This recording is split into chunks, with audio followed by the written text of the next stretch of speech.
তো আমরা বন্ধুরা তোমরা কেমন আছো অবশ্যই কিন্তু কমেন্টে জানাতে পারো। আর যদি তোমাদেরকে কেউ জিজ্ঞাসা করে যে বলিউডের সব থেকে বড় ভুল কি, তাহলে এই ব্যক্তির ছবি দেখিয়ে দেবেন, শাহিদ কাপুর। কারণ ইনার মধ্যে যে ট্যালেন্ট আছে সেই ট্যালেন্টটাকে বলিউড কোনোদিন সঠিকভাবে ব্যবহার করতে পারেনি। যেভাবে কলকাতা ইন্ডাস্ট্রি পারেনি যিশুদার ট্যালেন্টকে সঠিকভাবে ব্যবহার করতে, সেইভাবে কিন্তু বলিউড কখনো পারেনি ইনার ট্যালেন্টটাকে মানে সঠিকভাবে দর্শকের সামনে উপস্থাপনা করতে বা কিন্তু ইনার মধ্যে কি ট্যালেন্ট আছে সেটা কিন্তু ইনি বারবার দেখিয়েছে। আর কেউ যদি মনে সন্দেহ থাকে ইনার ট্যালেন্টের প্রতি, তাহলে ভাই দেওয়া মুভির ট্রেলারটা দেখে নাও একবার। জাস্ট অ্যামেজিং ট্রেলার হয়েছে বন্ধুরা, জাস্ট অ্যামেজিং।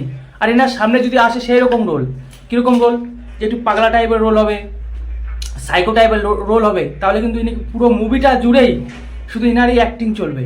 সামনে যেই বড় বড় সুপারস্টার থাকুক সবার অ্যাক্টিং কিন্তু ভুলে যাবে তোমরা। মাস্ট এরকম অ্যাক্টিং করে শাহিদ কাপুর। তো শাহিদ কাপুরের রিসেন্টলি একটা ট্রেলার এসে যে বললাম দেবা ভাই অসাম ট্রেলার লিখেছে, অসাম। দেখে মনে হচ্ছে হ্যাঁ এটা একটা সঠিক মুভি এবং একটা বিশুদ্ধ, যাকে বলা হয় শুদ্ধ মুভি, বলিউডের একেবারে শুদ্ধ মুভি। কারণ এখন বলিউডের দিকে তাকালেই মনে হয় সালা এই মালটাকে কোথায় দেখেছি, তারপরে মনে পড়ে হ্যাঁ সাউথ ইন্ডিয়ান কোনো মুভির ডুপ্লিকেট বা রিমিক তৈরি নিয়ে চলে এসছে। কিন্তু তোমাদের আমি বলে দিচ্ছি এই বইটাও কিন্তু বা এই ট্রেলারটা যে দেখে যা আমার মনে হয়েছে সেটা আমি টিজার দিকে বুঝতে পেরেছিলাম, এটাও কিন্তু ধোয়া তুলসী পাতা নয়, এটাও কিছুটা রিমিক আছে।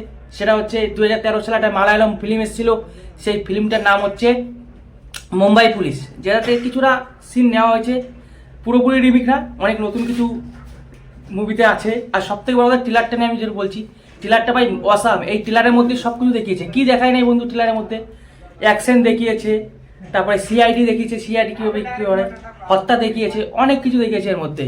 আর এতটা স্পিডে ফাস্ট ফরওয়ার্ডে ভাই ট্রেলারটাকে এত সুন্দর করেছে, মাত্র 2.5 মিনিটের ট্রেলার, সেখানে এত কিছু জিনিস দেখিয়েছে, হয়তো আমি অসাম। আর যে ডিরেক্টর ভাই, ডিরেক্টরটা কিন্তু দেখিয়ে দিয়েছে বলিউডকে যে শাহিদ কাপুরকে কীভাবে ইস্তেমাল করতে হয়, কীভাবে ব্যবহার করতে হবে প্রতিটা মুভিতে।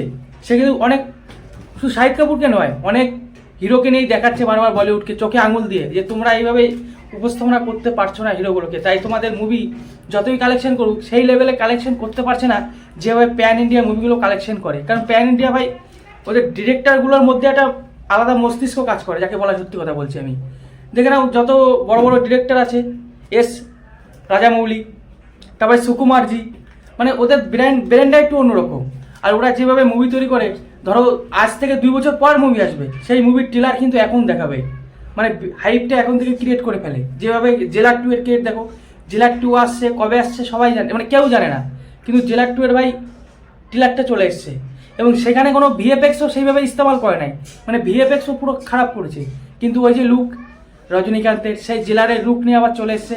আর খালি একটা ডায়লগ, ডাইরেক্টর তো আগেই বলেছি, শের কা হুকুম। তো এইভাবে কিন্তু ওরা উপস্থাপনা করছে প্রতিটি হিরোকে, এবং বলিউডকে প্রতি পদে পদে দেখাচ্ছে যে তোমরা কত কত ভুল করো, মানে হিরোদের সঠিকভাবে উপস্থাপনা করতে তোমরা পারো না, এটা হচ্ছে তোমাদের ব্যর্থতা। তো ট্রেলারটা নিয়ে বলছিলাম, ট্রেলারটা আমার খুব অসাম লেগেছে। আমি এই ট্রেলারটা যদি রেটিং করতে হয় আমি 3.5 মানে রেটিং দেবো। আমার তো খুব অসাম লেগেছে, অবশ্যই তোমাদের কেমন লাগলো কমেন্টে জানাবে।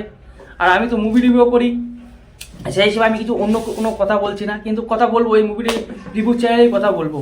তো রাখছি বন্ধুরা, দেখা হচ্ছে, চলো।